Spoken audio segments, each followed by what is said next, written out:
Hi guys, halika kayo, samahan niyo ako dito sa aking experience sa Ichirio Ramen House dito sa Dubai.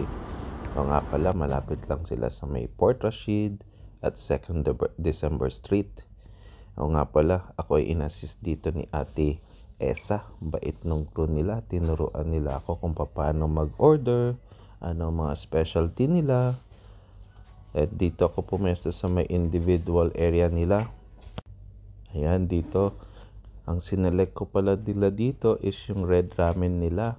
Sinabi ni Ate Esa, masarap daw kung medyo mild spicy at make it special para mas maraming ingredients.